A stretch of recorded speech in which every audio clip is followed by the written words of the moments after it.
Messieurs, mesdames, bonjour. J'espère que vous allez bien et bienvenue dans cette émission consacrée donc au cours sur les hantavirus. C'est la quatrième partie. Nous allons parler du diagnostic, notamment le diagnostic biologique des hantavirus. J'espère que les trois précédentes leçons ont été bénéfiques pour vous et ça vous a permis de suivre et nous passons à cette partie qui concerne le diagnostic. J'ai mis ce diagramme pour montrer la cinétique des antigènes et des différents marqueurs. Lorsque vous êtes infecté par hantavirus, les premiers jours sont marqués par une élévation des antigènes, mais dans le poumon, notamment la forme pulmonaire, et une très faible élévation dans le sang et dans la salive. Et à partir du 10e jour, les IgG, les immunoglobulines anti-ANTA, vont s'élever et ils vont rester très longtemps. Ce qui fait que il faut savoir quels sont les fluides biologiques qu'il faudra prélever pour les analyses. J'aime bien ces diagrammes. Pourquoi? Parce qu'il me montre d'abord l'exposition avec un rongeur pour s'infecter jusqu'à l'infection et vous avez une période d'incubation qui peut être brève, 0 à 10 jours, mais souvenez-vous, vous pouvez prendre des semaines également. Et ce qui est intéressant, c'est que la charge virale commence à s'élever au tout début de la période d'incubation sans que vous ne vous rendiez compte. Et la maladie commencera un peu plus tard, à partir du 5e jour. Alors, lorsque la maladie commence, les 5 premiers jours, vous n'avez presque rien, vous êtes encore en incubation. La créatinine sérique est normale, les plaquettes sont normaux, sont normales et les débits urinaires est normal. Entre le 5e et le 10e jour, vous avez des symptômes qui ressemblent à la grippe. Vous avez des douleurs musculaires, des maux de dos, notamment dans la forme rénale, et les problèmes de vision. Quand vous avez ça, quand même, ça doit vous interpeller. La créatinine est encore normale, les plaquettes commencent légèrement à baisser et les débits urinaires restent presque le même. Cependant, vous avez la chance d'avoir une virémie importante et les IgM qui se sont déjà élevés et ils sont à leur pic. Également, la virémie est à leur pic, mais les immunoglobulines pas encore. Ça, c'est dans la phase fébrile du 3e au 5e jour. Et lorsque vous arrivez dans la phase hypotensive, qui dure moins de 48 heures, il y a chute de la pression artérielle, vous avez un choc avec des hémorragies et une insuffisance rénale. À ce moment-là, la créatinine sérique s'élève, les plaquettes diminuent et le débit urinaire diminue également sensiblement. Puis, vous passez à la phase oligurique qui dure entre 3 et 5 jours. Dans la phase oligurique, la pression artérielle peut être très élevée, elle peut augmenter.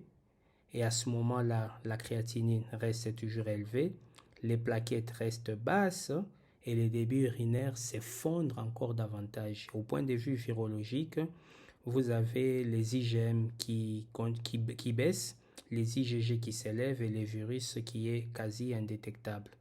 Et la dernière phase, c'est la phase de polyurique. Dans la phase polyurique, progressivement, la créatinine sérique se met à baisser alors que les débits urinaires augmentent et les plaquettes commencent à reprendre leur valeur normale. À ce moment-là, le virus a totalement disparu, les IgM sont au plus bas et seuls les immunoglobulines G sont là.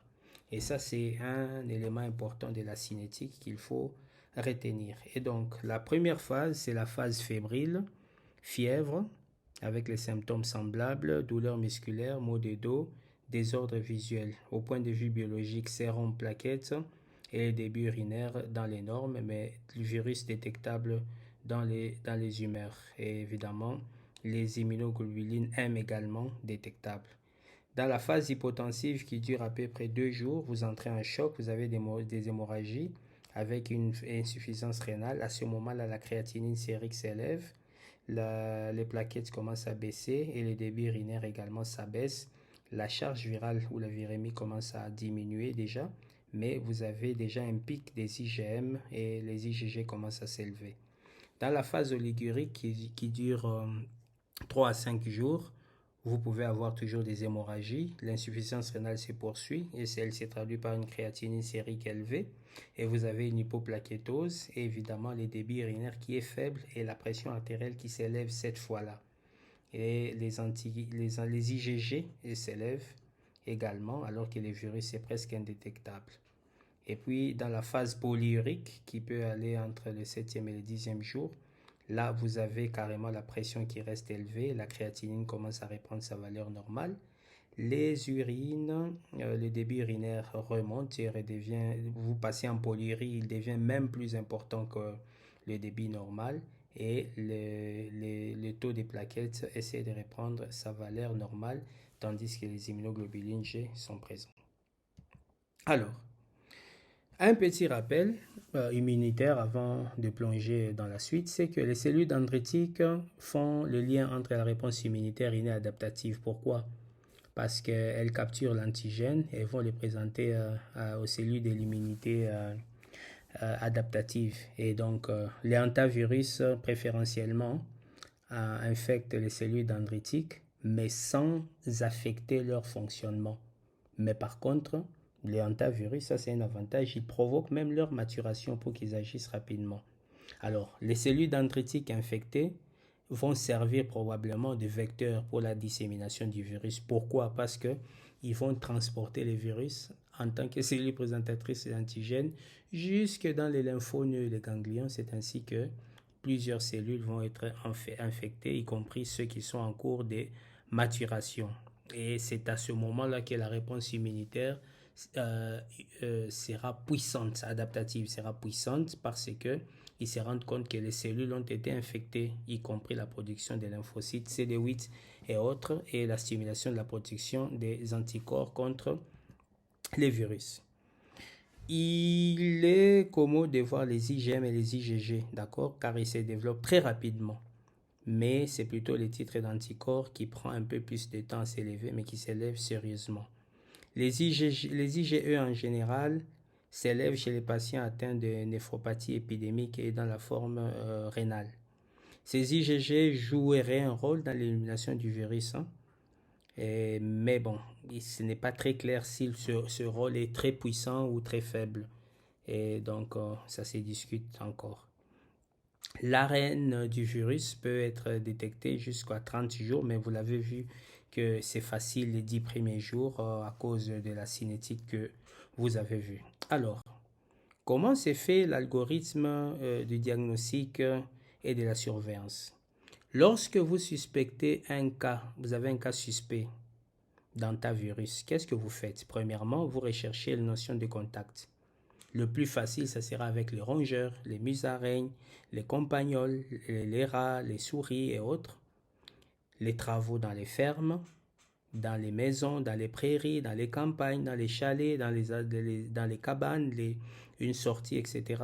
Dans ces espaces clos, également dans d'autres régions ou même lors d'un voyage. Il faut penser à ça. Mais souvenez-vous, ça ne marchera pas toujours comme cela. Ensuite, lorsque vous avez des symptômes, c'est ça qui doit être inclus dans la définition des cas. Fièvre, maux de tête, myalgie, thrombocytopénie et même les signes gastro-intestinaux. Ils sont très importants. Qu'est-ce que vous devrez faire? Vous devez d'abord faire un diagnostic différentiel. Exclure les maladies communes des zones endémiques. Par exemple, si c'est une zone de dengue, vous allez l'exclure de leptospira, de grippe, de Covid, de malaria, de rickettsia, d'accord, ou alors une infection bactérienne, un sepsis. Souvent, ils peuvent présenter des symptômes pareils. Et si donc vous suspectez une forme pulmonaire, vous devez voir les signes cliniques qui vont avec. C'est la fièvre, les myalgies, la détresse respiratoire, la dyspnée, l'édème pulmonaire et les chocs. Dans ces cas, le laboratoire va vous appuyer.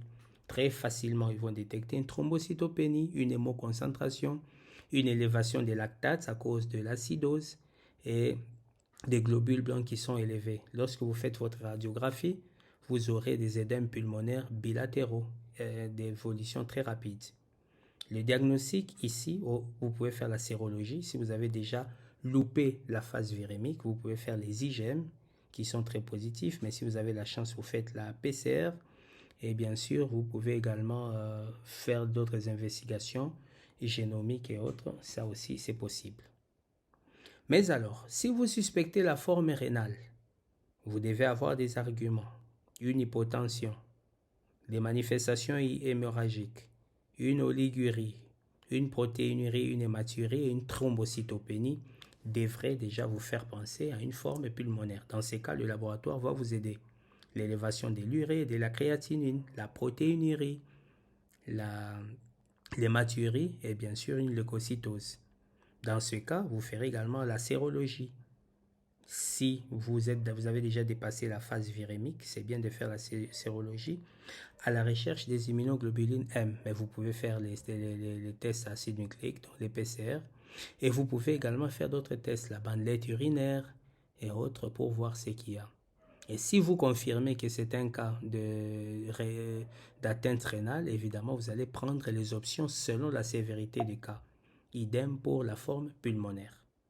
Alors, dans tous les cas de figure, le diagnostic de laboratoire le meilleur repose sur la RT-PCR. Mais vous pouvez, si vous ratez d'avoir la virémie, vous allez vous baser sur un ELISA qui va détecter les immunoglobulines et parfois l'immunofluorescence dans certains tissus. Mais ça signifie qu'il faut prélever les tissus ou alors les organes. Mais si c'est un post-mortem, c'est plus facile. Le séquençage pour avoir, bien sûr, savoir il s'agit de quel virus c'est important. Et vous devez manipuler ces échantillons dans un P3.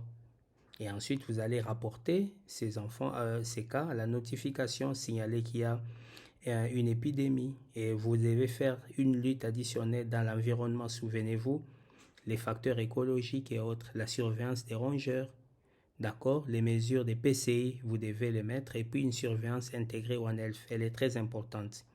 Inclure les cliniciens, les vétérinaires, les agronomes, le laboratoire, les épidémiologistes et les environnementalistes. C'est comme ça que vous allez réussir. Ce n'est pas quelque chose à faire seul. En résumé, en termes de testing, vous pouvez faire un ELISA, la recherche des IgG. C'est ça qui sera peut-être le plus facile pour la plupart des laboratoires. Vous cherchez la protéine N, qui est la protéine de la nucléocapside dirigée contre les virus précis qui peut être un Séoul, Dobrava, Pumala, Sangasu, Muyasue, Andevirus, etc. Vous pouvez faire le Western blot, la protéine N, ou alors d'autres tests. Mais vous pouvez faire l'immunofluorescence, d'accord, qui est directe avec les cellules infectées. Et quand vous avez confirmé les cas, vous pouvez faire la séroneutralisation. Mais vous pouvez également faire les IgG. Il y a plusieurs algorithmes. Ici, je ne préfère pas insister sur l'algorithme d'un pays et le rendre mien. Mais je donne l'intelligence pour discuter les possibilités diagnostiques. Alors, les échantillons à prélever, l'ARN peut être détecté dans les échantillons cliniques. Mais vous pouvez avoir le virus dans le sang, dans les sérums, dans les urines, dans les LCR, bien sûr, que vous devez prélever, surtout en phase aiguë. Sachez que les malades sont infectieux, c'est très important. Et vous pouvez évidemment il y a un risque d'avoir des infections nosocomiales lorsque vous manipulez les virus, notamment au laboratoire, notamment lors des phases de centrifugation. Voilà pourquoi vous devez minimum travailler dans un P3. Ou alors quand vous travaillez avec des virus concentrés, au moins un P3. Sachez que les cultures cellulaires qui sont séchées et conservées à température ambiante peuvent déjà vous aider à maintenir les virus viables même pendant 2 jours. Ce qui fait que tout échantillon brut d'antivirus, que ce soit la culture, vous devez le faire entre le P2 et le P3. Mais pour les tissus infectieux, c'est obligatoire, c'est le P3 ou plus. Et vous devez utiliser les enceintes de sécurité biologique. Quand vous prélevez le sang pour avoir le plasma des sérums pour la sérologie, 4 degrés devait suffire avec accumulateur de foie, mais pour un délai très court. Mais si vous avez le sang, les caillots de sang, les tissus ou autres, vous pouvez faire la PCR. Dans ces cas, vous pouvez les conserver à moins 20 ou alors sur la neige carbonique. Et si vous voulez faire la culture cellulaire, là vous pouvez conserver à des températures très basses, inférieures à moins 70 ou carrément moins 80. Pourquoi? Pour prélever la viabilité du virus et bien sûr l'ARN viral. Et il est recommandé de ne pas faire plusieurs cycles de congélation et récongélation hein, parce que les virus sont très fragiles. D'emblée, j'aimerais vous dire qu'il n'y a pas de tests de dépistage pour les donneurs de sang. Et donc, si vous prenez le sang et si la personne est infectée par les hantas, très facilement vous pouvez les prendre parce qu'il n'y a pas un test pour les donneurs de sang. Vous pouvez faire la microscopie directe, mais ça c'est pour voir l'effet cytopathogène s'il y en a. Ou alors la microscopie électronique pour voir la structure des particules virales. Ou alors les particules virales. Mais parfois ce n'est pas facile à observer à cause du polymorphisme du virus. Vous pouvez noter plutôt les corps d'inclusion dans les cellules infectées. Ça c'est fréquent. Alors l'immunohistochimie c'est très intéressant parce que vous détectez les antigènes qui sont fixés dans les tissus au formol et vous utilisez anticorps polyclonaux ou même monoclonaux, murins, ceux des rats ou des souris pour le faire. Mais quand vous avez un syndrome hémorragique, d'accord, associé au hanta dans les poumons, les reins et les rats, vous pouvez également voir tous ces antigènes dans ces organes et tissus. Mais évidemment, ça signifie que soit la personne est morte, vous prélevez le tissu parce que vous n'allez pas prélever les poumons chez un vivant. Vous voyez que la marge des manœuvres diagnostiques, elle est quand même limitée. Et bien sûr, la RT-PCR, d'accord, ou la PCR conventionnelle, dans tous les cas, reste l'outil de choix. Vous pouvez amplifier les virus et détecter les différents segments ou les différents génomes du virus. En général, les amorces se lient à des régions très précises, hein, soit ces segments S ou M du génome qui sont hautement conservés si j'entends. Les segments S et M sont souvent conservés et c'est très facile de pouvoir les détecter. Mais vous pouvez également isoler l'ARN dans le sang et autres, mais c'est toujours important de protéger l'échantillon, votre ADN, en mettant les substances que vous mettez pour digérer les nucléases, les endonucléases et autres, d'accord, et les différentes protéases, d'accord, vous les avez dans les kits d'extraction et autres. C'est très important. Dans la PCR conventionnelle, souvent les échantillons cliniques, vous avez rarement des positifs. Moi-même, je l'ai fait, j'ai analysé, je crois, 800 échantillons. J'en parle dans l'autre présentation, à peine 4 positifs. C'est très difficile dans les échantillons cliniques et autres. Et souvent, les PCR standards ou conventionnels produisent rarement le produit PCR visualisable par transillumination sur les gels d'agarose ou autres, que ce soit les bromures d'éthidium ou les cybergreen et autres, etc. C'est pour ça qu'on fait souvent des PCR nichés, des nested PCR, pour être sûr qu'on a des bons amplicons qui peuvent être maintenant détectables sur les gels d'agarose et purifiables pour être séquencés. Et j'ai fait ça à Robert Koch Institute et c'est ça qui marche le plus, même si dans tous les cas, la RT-PCR reste l'outil le plus sensible. Vous pouvez isoler le virus lui-même, mais ça vous prendra plus de temps que la RT-PCR. Mais sachez que le hantavirus est difficilement isolable à partir d'échantillons cliniques. Vous pouvez utiliser les cellules Vero E6, d'accord, ça marche en général. Mais quand vous faites les inoculations et même l'incubation, vous devez le faire sous un foile dans un milieu liquide où vous pouvez attendre jusqu'à 14 jours pour avoir. Mais parfois, l'isolement réussit lorsque vous faites plusieurs passages à l'aveugle. Vous faites un passage, un deuxième, un troisième. Ce n'est pas évident que lors du premier passage ou alors de la première inoculation, vous allez détecter les virus. Voilà pourquoi parfois les PCR, les séquençages sont plus gentils et plus efficaces. Et bien sûr, vous pouvez détecter les IgM et les IgG.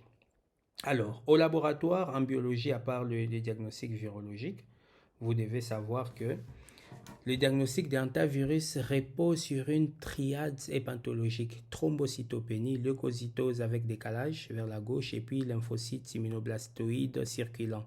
C'est très très caractéristique, d'accord, dans les formes pulmonaires en Amérique, aux Amériques de manière générale. Même si en Asie, dans la forme rénale, on en a aussi.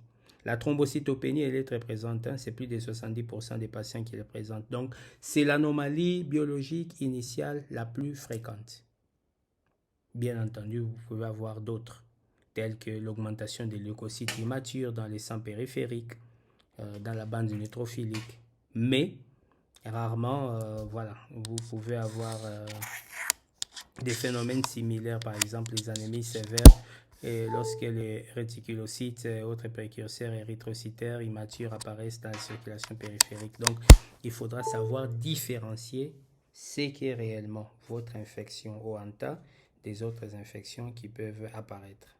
Les globules blancs peuvent être augmentés, c'est vrai, avec beaucoup de neutrophiles immatures, notamment les myélocytes ou les promyélocytes. Mais sachez que quand vous le voyez avec au moins 10% d'immunoblastes et des plasmocytes, vous pouvez être sûr que vous allez vers les hantavirus parce que dans les syndromes de détresse respiratoire aiguë, vous n'en avez pas autant. L'hémoconcentration, etc., l'hématocrite, qui peut même atteindre 77% dans certains cas, c'est très important à cause de la fuite massive de l'extravasation ou la fuite massive des liquides. Ça, vous le savez. Alors, les enzymes hépatiques sont modérément augmentées. Vous avez une hypoalbuminémie, d'accord, et vous pouvez utiliser les cristalloïdes en réanimation. La bilirubine, les phosphatases alcalines sont en général normales. Hein. Le lactico-déshydrogénase, il est souvent augmenté et l'électrophorèse est compatible à une atteinte pulmonaire et hépatique. La créatinine peut être augmentée dans certains cas faiblement, mais parfois fortement. Ça dépendra. Les lactates, c'est un élément important de la gravité de la maladie.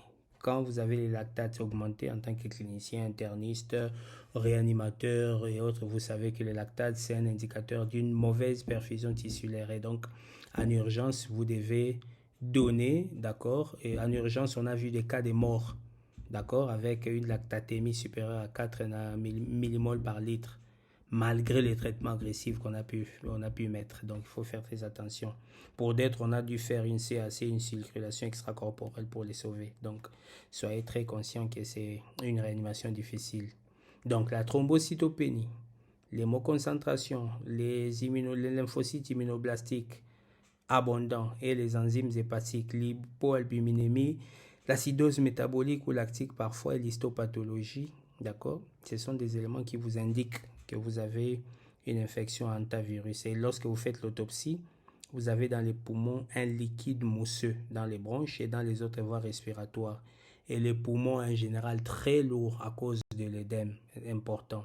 Et vous avez un volume important du liquide pleural. Ça peut prendre des volumes intéressants de pleurésie. La radiographie du thorax, vous avez un édème interstitiel ou alvéolaire diffus avec les lignes de Kerley-B et vous avez un flou au niveau des îles. Quand vous voyez les îles ne sont pas très bien visualisées, vous pouvez avoir un anneau bronchique.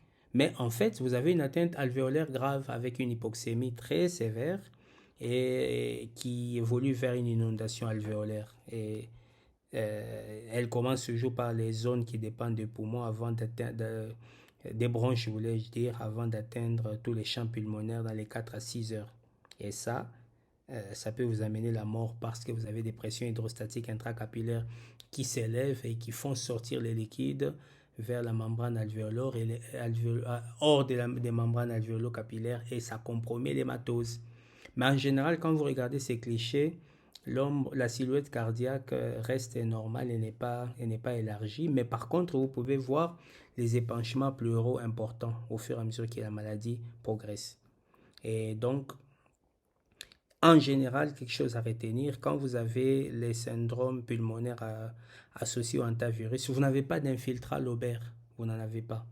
Et si vous en avez, ça suggère un autre diagnostic. La fonction respiratoire, vous devez l'évaluer très rapidement. Quand il y a une dyspnée, vous devez intuber, ventiler, comme vous savez le faire.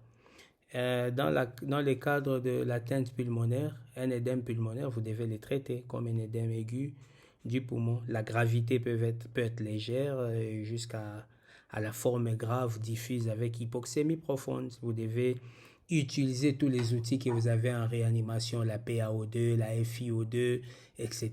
Je ne vais pas vous enseigner ça, ce n'est pas un cours de maladies infectieuses, mais je vous dis simplement qu'il faudra réanimer les patients, le ventiler correctement et vous assurer que les voies respiratoires sont perméables, il a assez d'oxygène et qu'il peut respirer. Les détails, les virgules, les quantités, les volumes, je vous laisse à vous les cliniciens. Les épanchements pleuraux sont très fréquents et ils peuvent être importants. Et chez les patients qui survivent à la période critique initiale, d'accord, la récupération est aussi rapide que spectaculaire. Mais après la sortie de l'hôpital, vous allez commencer à faire les tests des fonctions pulmonaires. Et vous verrez à chaque fois qu'il y a un piégeage d'air sur votre cliché, avec une diminution de la capacité de diffusion du monoxyde de carbone, qui peut aller jusqu'à 6 mois, période au cours de laquelle vous allez reprendre vos activités progressivement, mais vous pouvez rester dyspnéique jusqu'à 1 année ou 2 ans. C'est très important. Vous devez corriger, veiller sur la fonction hémodynamique. Pourquoi? Parce que dans tous les cas des chocs septiques hémolytiques, donc dans les cas d'atteinte pulmonaire, les signes que vous voyez, ce qui est très bizarre, répondent à peu près aux critères des septicémies graves. Donc vous avez les signes biologiques d'une infection avec fièvre, polypnée, tachycardie, dysfonctionnement organique. Ça a l'air d'être un sepsis, mais pourtant c'est une atteinte pulmonaire liée à un virus. Ce qui fait que les caractéristiques ou même les caractères hémodynamiques de la forme pulmonaire d'antivirus sont vraiment distincts des autres formes de choc septique et ils sont associés à une forte mortalité. C'est quoi ces éléments? C'est l'augmentation de l'indice cardiaque et la réduction des résistances vasculaires systémiques. D'accord? C'est très différent de ce qu'on observe. Dans le choc, vous avez les résistances qui sont effondrées et l'indice cardiaque qui sont augmentés, etc.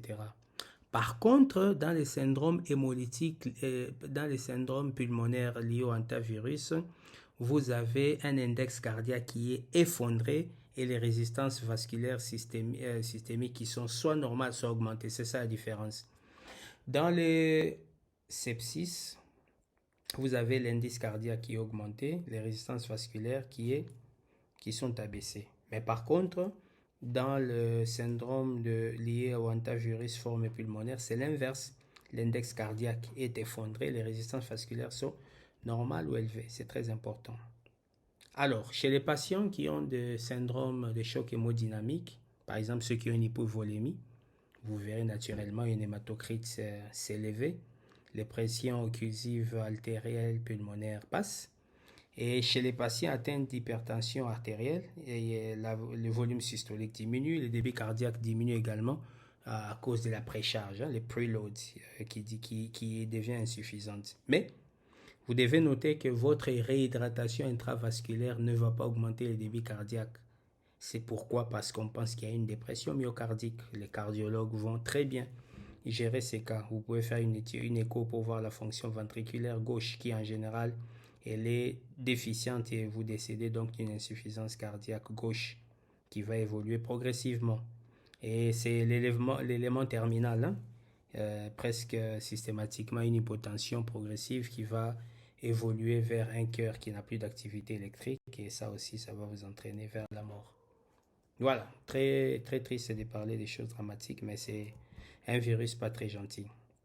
L'anatomopathologie ou l'histopathologie, l'autopsie des poumons, vous avez des édèmes macroscopiques avec le poumon qui pèse 2 fois le poids de la normale à cause des épanchements. Les épanchements peuvent être massifs, vous pouvez avoir 200 ml, mais jusqu'à 8400 ml dans la plèvre. Alors imaginez-vous combien le parenchyme pulmonaire va souffrir en termes de compression. Vous avez l'édème alvéolaire et des édèmes septaux, très importants. Et vous avez des membranes hyalines qui contiennent peu de débris cellulaires, même s'ils sont présents. L'épithélium respiratoire en général est intact et vous y trouvez des pneumocytes qui sont inactifs. Vous allez noter une infiltration interstitielle mononucléaire avec beaucoup de cellules hypertrophiées qui ressemblent aux immunoblastes. Vous allez également noter au niveau du poumon les neutrophiles intravasculaires, quoi qu'ils soient rares dans l'interstitium, les alvéoles et les bronchioles, mais vous n'aurez pas de vascularites des vaisseaux pulmonaires. Et quand vous faites la microscopie optique pour voir l'effet cytopathogène, vous ne verrez pas d'inclusion virale ou d'effet cytopathogène.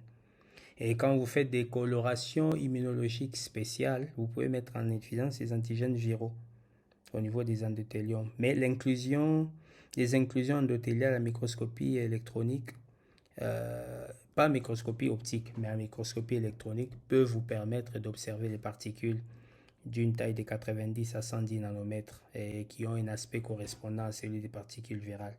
Pas toujours facile à voir. Et si vous faites l'immunohistochimie, vous avez des colorations que vous pouvez faire pour voir l'endothélium, les cerveaux, les reins, la surrénale, etc. Vous pouvez observer certains virus, notamment les signes nombreux. Comment se protéger? Éviter tout contact avec l'hôte, les réservoirs, les rongeurs, leurs excréments, leurs urines, leurs salives, je l'ai dit pendant ces cours. Lutter contre les rongeurs là où vous pouvez, surtout ceux de l'intérieur et de l'extérieur des habitations avoisinantes. Portez les épis. Masque, gants, blouse, écran facial, charlotte, bonnet, couvre, chaussures. Lorsque vous devez travailler dans les maisons pareilles, dans les écuries, dans les remises, dans les étables, dans les maisons abandonnées, dans les maisons de campagne, dans les maisons de vacances, évitez de soulever les particules et poussières qui contiennent ces excréments ou qui peuvent contenir les débris, les aérosols et autres. Lorsque vous êtes appelé à faire les campings, les travaux agricoles ou forestiers, vous devez éviter tout contact avec les nids, les excréments, les urines, les pipis des rongeurs et autres, c'est important. Et vous devez protéger les denrées alimentaires. Comment ça? Vous devez piéger pour éliminer les rongeurs, désinfecter, éliminer les débris, les carcasses qui peuvent contenir les virus. Et si vous avez la chance, dépister les rongeurs au labo, mais ça, c'est pas facile à faire. Dans le cadre du One Health, si vous voulez faire une surveillance réussie, elle doit avoir une composante humaine, la santé humaine, avec tous les détails sur ces diagrammes. Je ne les ferai pas, je ne vais pas détailler. La santé environnementale et le monitorage du climat. Bon, il y a les climato-sceptiques et les climato-quoi, je ne sais pas, mais le climat joue un rôle important. La vie, les rongeurs et la vie, la faune, c'est très, très important. Monitorer, surveiller, vérifier. Et ce sera une surveillance intégrée One Health avec des systèmes de détection et d'alerte précoce. Ça, c'est important. Il n'existe pas de vaccin. Il a été, depuis quelques années, on a produit les Antavax. C'est au fait des suspensions virales qui ont été inactivées par le formol ou le bêta-propionolactone en Corée et en Chine. Alors, ces vaccins, voilà, ils sont commercialisés. Mais la protection est élevée, et ça réduirait significativement les cas, mais ce n'est pas encore approuvé. Il existe des traitements avec certaines substances synthétiques, notamment les dérivés nucléosidiques, des dérivés des nucléosides ou des pyrazines, ou les dérivés peptidiques qui ciblent principalement certains récepteurs cellulaires, notamment les récepteurs de l'intégrine alpha-V bêta-3, d'accord, sur lesquels se fixent les hantavirus quand ils infectent les cellules. On peut également utiliser les antagonistes des récepteurs des bradykinines, d'accord, qui provoquent une vasodilatation et une augmentation de la perméabilité vasculaire. Et sachez que quand on utilise les antagonistes des récepteurs de la bradykinine, ici, on vise les symptômes plutôt que le virus. Il y en a qui ont proposé une immunothérapie passive à base des plasmas humains. Voilà, comme ce qu'on a vu chez les hamsters. Donc les personnes qui font la maladie, on prend leur plasma, on transfuse aux autres. Mais lorsque vous avez une fuite capillaire importante et sévère chez un patient, par exemple, qui est infecté par le Pumalavirus, il y a des personnes qui ont été traitées avec l'icatibant, qui en fait c'est un antagoniste récepteur de la bradykinine. Ça a donné une réponse positive parce que ça a empêché la fuite massive. D'accord? Et puis on a associé à cela l'immunothérapie passive à base des plasmas humains, des personnes convalescentes ou qui ont trouvé de cela et qui ont souffert de cela.